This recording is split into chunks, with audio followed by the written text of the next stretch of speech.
দীপালী কলিতা মোৰ হিঙত হয় ঘৰ হিং আহনাৰ পৰা মই প্ৰতিষ্ঠা কালৰ পৰা এই বিদ্যালয়ত আছোঁ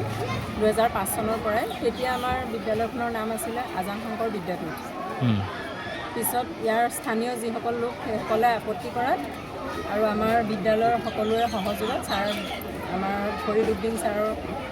আলোচনা কৰিলে কৰি পিছত আমাৰ সকলোৰে মানে আলোচনা মৰ্মে এই বিদ্যালয়খনৰ নাম শংকৰ আজান বিদ্যাপীঠ ৰখা হয় আমাৰ মুখ্যমন্ত্ৰী মহোদয়ে যিটো ফটো পোষ্ট কৰিলে ফেচবুকত আজান শংকৰ বিদ্যাপীঠ সেইটো কিমান দিন চলিছিলে সেই আজান শংকৰ নামত ছমাহমানহে আছিলে ছমাহ বছৰেক আছিলে পিছত আৰু মানে আমি সকলোৰে আলোচনা মৰ্মে আমি পিছত কি নাম হ'ল বিদ্যাপীঠ হিচাপে আমি নামাকৰণ কৰা কথা কৈছে শংকৰ এবাৰ নোহোৱা হৈ যাব কিন্তু আজি বছৰ ধৰি আমি মুছলিম বসতি প্ৰধান অঞ্চলতে শংকৰদেৱৰ যিটো থান পতেকীপুৰী আমি মুছলিম সম্প্ৰদায়সকলেই তাক ৰক্ষণাবেক্ষণা দি আছোঁ আৰু তেখেতৰ প্ৰতি আমাৰ ভক্তি সদায়ে আছে আৰু আমি বিদ্যালয়তো তেনেকৈ শংকৰদেৱৰ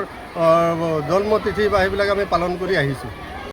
মই প্ৰথমে আমাৰ CM ছাৰক ধন্যবাদ জনাইছোঁ তেখেতে ফেচবুকত এটলিষ্ট আমাৰ স্কুলখনৰ বিষয়ে লিখিছে আৰু আমাৰ স্কুলখনৰ বিষয়ে জানিছে কিন্তু যিটো ছাইনবোৰ্ড ছাৰে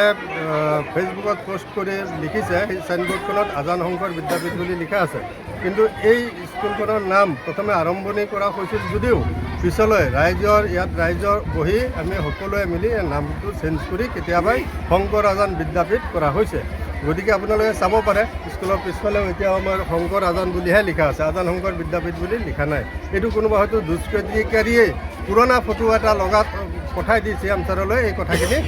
মানে অলপ বেলেগ ধৰণে উপস্থাপন কৰিব বিচাৰিছে কিন্তু বিদ্যালয়খনৰ আচল নাম বৰ্তমান মইদাবাৰী শংকৰ আজান বিদ্যাপীঠ নাপাই দিয়ক আমি ইয়াত হিন্দু মুছলিম বুলি কোনো ভেদাভেদ ৰখা নাই আমি সকলোৱে হিন্দু মুছলিম মিলি জুলি ভাতৃত্বৰ দৰে থাকি ইয়াত আমি বিদ্যালয়খন চলাই আছোঁ আৰু আমাৰ এই অঞ্চলতো তেনেকুৱা কোনো ভেদাভেদ নাই যিকোনো খবৰৰ বাবে যোগাযোগ কৰক আমাৰ এই নম্বৰত 9181 307 2221